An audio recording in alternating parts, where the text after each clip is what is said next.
तो चलो बच्चों, आप सभी आ गए। आज हम आपके लिए लेकर आए हैं सीडीपी का तीसरा वीडियो। इसके अंतर्गत हम लोग पढ़ेंगे अधिगम की विशेषताएं और अधिगम को प्रभावित करने वाले कारक। इससे पहले जो दो वीडियो नहीं देखे हैं वो देख लें, और जो हमारे चैनल को नहीं सब्सक्राइब किए हैं वो हमारे चैनल को सब्सक्राइब कर लें और बेल बटन को जो है दबा दें, जिससे कि जो भी हम नया वीडियो डालेंगे वो आप तक आसानी से पहुंच जाए। अधिगम की विशेषताएं, अधिगम को प्रभावित करने वाले कारक के बारे में आज हम लोग चर्चा करेंगे। इसमें जो है हम जो है चैप्टर ही नया एक स्टार्ट कर रहे हैं, अधिगम। अधिगम यानी कि लर्निंग। अधिगम क्या होता है? अधिगम को ही सीखना कहते हैं। इसी के बारे में हम चर्चा करेंगे। तो अधिगम का जो है पहला टॉपिक है अधिगम की विशेषताएं। इसके बारे में हम लोग जानते हैं। अधिगम यानी कि सीखना तो है, अधिगम कभी न रुकने वाली प्रक्रिया है। अधिगम जो है वो कभी नहीं रुकती है, हमेशा कुछ न कुछ जो है बच्चे सीखते ही रहते हैं। सीखने में कभी जो है रुकावट नहीं होती। जो कुछ भी करते हैं, जो कुछ भी देखते हैं, जब भी देखते हैं, जब भी कुछ करते हैं तो कुछ न कुछ सीखते ही, अधिगम ही करते हैं। और दूसरी विशेषताएं हैं, अधिगम एक सार्वभौमिक प्रक्रिया है। ये जो है अधिगम वो हर जगह से जो है सीखी जाती है, सार्वभौमिक है। आगे ये अनुभवों का संगठन है। जब हम लोग सीखते सीखते बढ़ते हैं तो ये इतना ज़्यादा सीख लेते हैं कि उसका जो है हमारे पास जो है गठन हो जाता है, उसका संगठन हो जाता है, बहुत सारे अनुभव हो जाता है। जो भी चीज़ सीखते जाते हैं उसका अनुभव होते जाता है, अनुभव होते जाता है। इसी को एक संगठन हो जाता है। ये अनुभव का संगठन है सीखना। अगला है, यह एक अर्जित परिवर्तन है। जब भी हम कुछ सीखते हैं तो हमारे ऊपर जो है परिवर्तन हो जाता है। सीख करके हमारे अंदर जो है कुछ परिवर्तन होने लगता है। जब भी कुछ चीज़ नया सीखते हैं तो उसके अनुसार जो है उसको फॉलो करने लगते हैं। अगला है, यह व्यक्तित्व और सामाजिक भी होता है। ये अधिगम जो है यह व्यक्तिगत भी होता है, आप खुद से भी सीख सकते हैं और सीखते भी हैं। और ये सामाजिक भी होता है, समाज में भी जाते हैं तो देखते हैं जहाँ कहीं कुछ भी होता है उसके अनुसार भी आप सीखते हैं। तो यह अधिगम जो है व्यक्तिगत भी होता है, सामाजिक भी होता है। अगला है, अनधिगम भी अधिगम है। ये क्या हुआ? अनधिगम भी अधिगम है। जी हाँ, यदि आप कहीं कुछ करने जाते हैं और उसमें सफल नहीं होते हैं, फिर भी वो अधिगम है कि आप असफल हुए। क्यों असफल हुए, कैसे असफल हुए, उसको आप जानेंगे तो वो भी एक सीखना हुआ, वो भी एक अधिगम हुआ। तो इसीलिए कहा गया अनधिगम भी अधिगम है। क्वेश्चन में आता है, सीटेट पूछ देता है कि अधिगम भी अधिगम है, और इसी में जो है 4-5 दे देगा, जो है कौन सा सही है उसको टिक लगाइए। तो उसमें आपको लगाना भी पड़ेगा अगर दे दिया ये तो। अगला है, यह सकारात्मक भी होता है और नकारात्मक भी होता है। जी हाँ, अधिगम यानी सीखना, लोग अच्छा चीज़ भी सीखते हैं और बुरा चीज़ भी सीखते हैं। इसीलिए कहा गया यह सकारात्मक भी होता है और नकारात्मक भी होता है। आप कुछ गोल सोचे हुए, कुछ करने के लिए सोचे हुए, उस क्षेत्र में अगर काम करेंगे तो सकारात्मक हो गया, और उस क्षेत्र को लाइन छोड़ करके दूसरे क्षेत्र में करने लगेंगे तो नकारात्मक हो जाएगा उस चीज़ के लिए। अगला है, यह व्यवहार में होने वाला अपेक्षित परिवर्तन है। आप देखते होंगे कि कोई व्यक्ति कुछ सीखता है तो ज़रूर उसके अंदर कुछ ना कुछ जो है बदलाव होने लगती है। जैसे जो पढ़े लिखे लोग हैं, जो बिना पढ़े लिखे लोग हैं, दोनों में अंतर आप देखते ही होंगे कैसा है। तो यह है अनुभव से जो है, सीखने से अनुभव आता है। तो अधिगम की विशेषताएं थी, तो इसको जो है अच्छी तरीके से पढ़ लीजिए, क्योंकि बहुत बार पूछती है क्वेश्चन। ये 4-5 दे देगा और एक इसमें से दे देगा, कहेगा बताइए कौन सा सही है। इसी तरीके से ये इन्हें तो 3-4 दे देगा, ये 3 दे देगा और एक गलत दे देगा, बताइए कि इसमें से क्या गलत है। तो ये हम लोग अभी देखे अधिगम की विशेषताएं। अब हम लोग इसका अगला जो है अधिगम यानी कि लर्निंग का ही दूसरा जो है टॉपिक देखेंगे, अधिगम को प्रभावित करने वाले कारक। बच्चे जो सीखते हैं या मनुष्य जो सीखता है उसमें जो है कि क्या क्या ऐसा चीज़ है, किससे प्रभावित होते हैं। बच्चे जो है जो सीखते हैं तो सीखने में क्या क्या प्रभाव डालता है, किस किस का जो है सकारात्मक फेवर होना चाहिए, किसका नकारात्मक होता है, किस चीज़ से जो है बढ़िया तरीके से सीखता है, क्या परिवेश होना चाहिए, क्या जो है आगे बढ़ने बच्चे के आगे बढ़ने में जो है अच्छे संस्कार में, बुद्धि तेज सब में, इसमें जो है क्या क्या होना चाहिए। तो यह है कि अधिगम को प्रभावित करने वाले का ने सीखने में क्या क्या प्रभाव डाल सकता है। तो इसमें जो है मेन रूप से 2 भागों में इसको बांट दिया गया है। एक है वंशानुक्रम, एक है वातावरण। वंशानुक्रम है हेरिडिटिकल है। ये वंशानुक्रम जो है इसमें फर्क पड़ता है। जैसे बुद्धि में पहला है वंशानुक्रम का बुद्धि। देखिए जब बच्चे का जो देखिएगा, जिनके माता पिता थोड़ा कम जो है बुद्धिमान होगा, दूसरे टाइप का, उसके बच्चे भी वैसे ही होता है, उसके बच्चे पर भी उसका असर पड़ता है कि उसके माता पिता कैसे थे। तो वंशानुक्रम के अनुसार उनकी बुद्धि पर भी फर्क पड़ता है। अधिगम में स्मृति में उनके माता पिता के अनुसार ही उसकी स्मृति जो है, याद करने की क्षमता जो है, स्मरण शक्ति, उसका भी फर्क पड़ता है वंशानुक्रम उनके माता पिता के अनुसार। और जैविक विकार, उसका जो है उसका शरीर में क्या परिवर्तन हो रहा है, नहीं परिवर्तन हो रहा है, तो ये सब भी जो है उनके माता पिता के अनुसार ही जो है बढ़ता है। ये भी जो है अधिगम को प्रभावित करता है। अभिक्षमता, उसके पास खुद की क्षमता कितनी है, खुद वो क्या कर सकता है, क्या नहीं कर सकता है, क्या कर रहा है, तो वो सब भी जो है ये सब वंशानुक्रम है, वंशानुक्रम आता है। ये शारीरिक संगठन, कैसा शरीर है, कैसा लंबाई है, चौड़ाई है, कैसा हाथ है, कितना मजबूत है, पतला है, दुबला है, मोटा है, तो ये सब भी जो है माता पिता के अनुसार ही जो वंशानुक्रम ही होता है। तो वंशानुक्रम में जो है अधिगम को प्रभावित करने वाले कारक है वो 5 है: बुद्धि, स्मृति, जैविक विकार, अभिक्षमता और शारीरिक संगठन। जी, तो आगे देखिए, अब आप लोग जो है एक एक पॉइंट को जो नोट कर लीजिएगा ये। और अगला है बी में दिए हैं दूसरा जो वातावरण है। वातावरण से देखिए किस तरीके से बच्चे का जो है प्रभाव पड़ता है। दूसरा में भी है, पहला दिया हुआ है अध्यापक संबंधी कारक। इसमें वातावरण में भी 3 है: अध्यापक संबंधी, छात्र संबंधी और अन्य कारक। इसमें भी 3 कारक है वातावरण संबंधी में। देखिए अध्यापक संबंधी कारक है, पहला है अध्यापक को अपने विषय में निपुण होना चाहिए। जी हाँ, देखिए यदि अध्यापक जो पढ़ाने के लिए गए बच्चे को और वो उनको अपने विषय के बारे में जानकारी ही नहीं है तो क्या पढ़ा पाएंगे वो। इसीलिए अध्यापक को अपने विषय में निपुणता होना बहुत ज़रूरी है। अगला है शिक्षण की विधियाँ।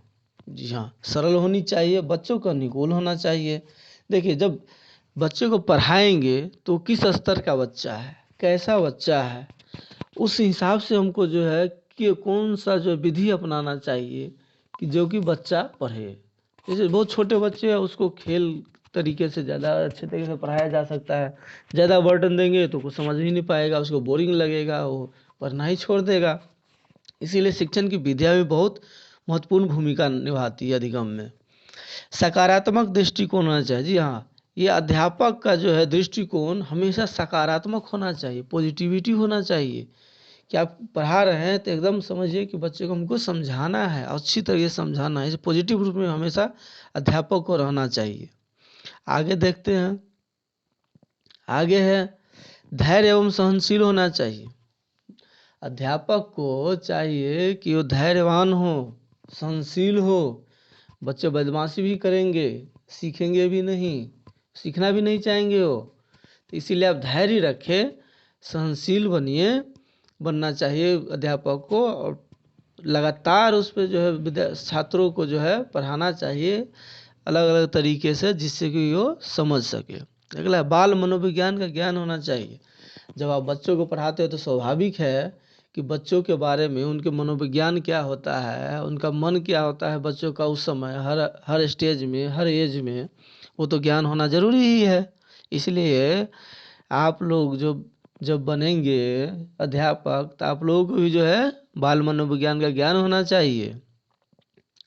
अगला है पाठ सहगामी क्रियाओं का ज्ञान। आप जो है जो चीज़ पढ़ा रहे हैं उसका जो है बच्चों से लेकर के और समाज पे क्या प्रभाव पड़ेगा, उस सब को जो है मिला करके जो है चलना है। जब क्या पढ़ा रहे हैं, कैसे पढ़ा रहे हैं, और उसका क्या असर होगा, वो सब जो है देना होगा।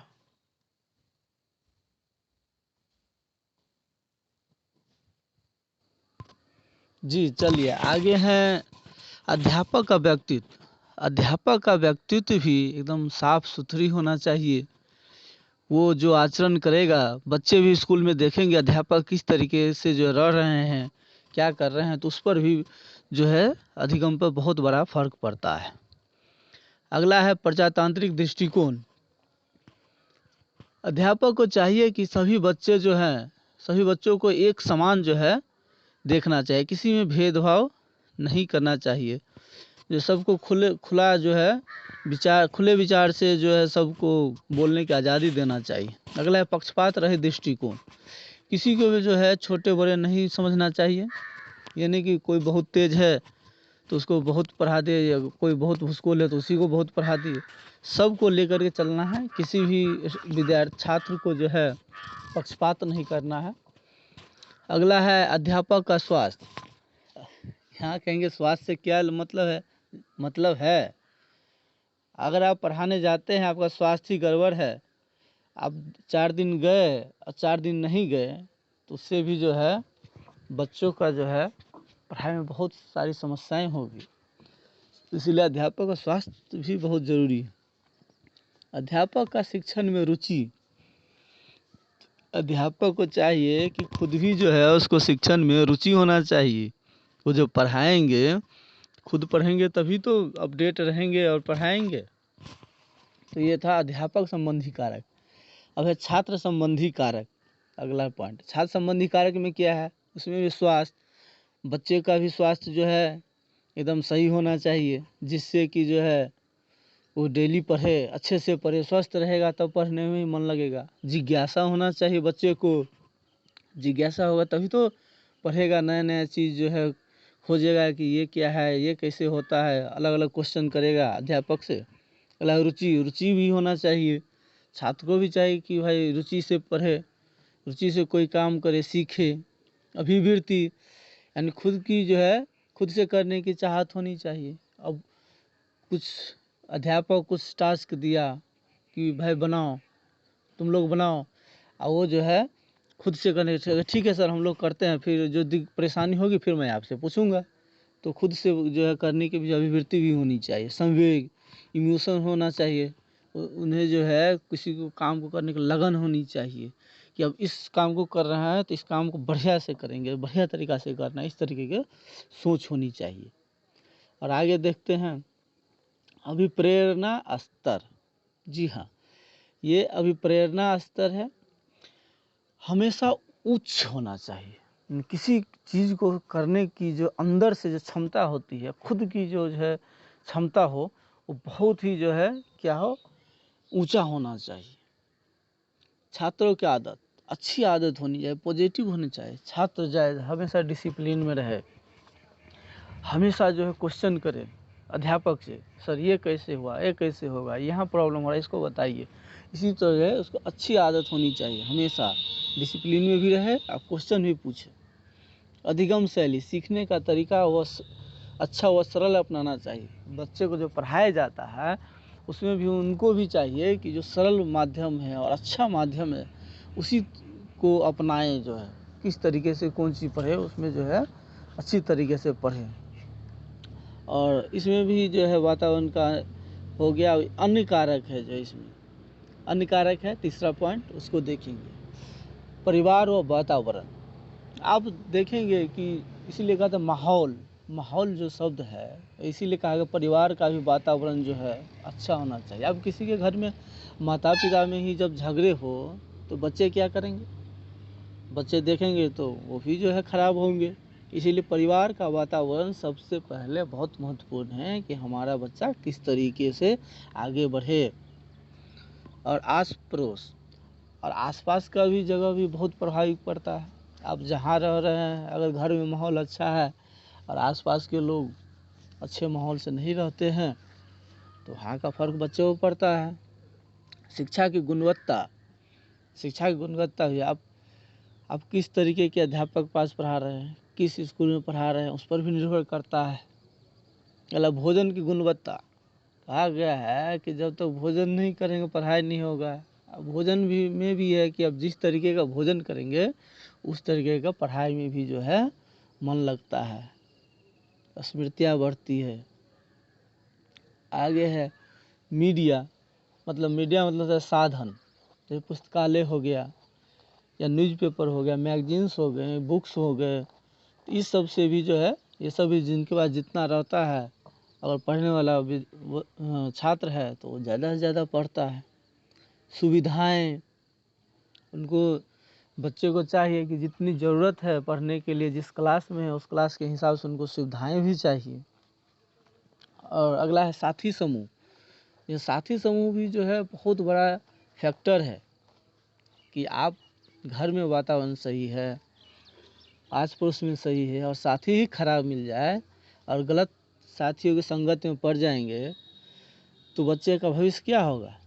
इसीलिए साथी समूह भी बहुत बड़ा जो है अधिगम में जो है प्रभाव करता है। तो ये था प्रभाव करने की, शिक्षण अधिगम को प्रभावित करने वाले कारक।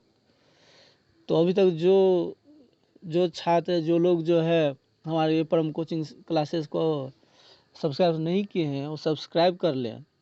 और अगर अच्छा लगे तो जो है ये वीडियो अपने दोस्तों को भी भेजें और उनको भी बताएं कि यहाँ से पढ़िए, नोट्स हैं, अच्छा है। हम जो भी नोट्स दिए हैं वो NCERT से जो है एकदम बिल्कुल छांट करके जो है नोट्स तैयार किए हुए हैं।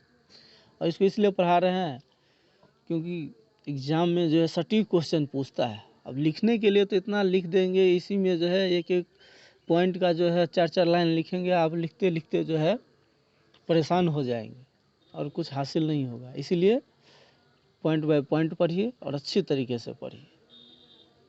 तो धन्यवाद।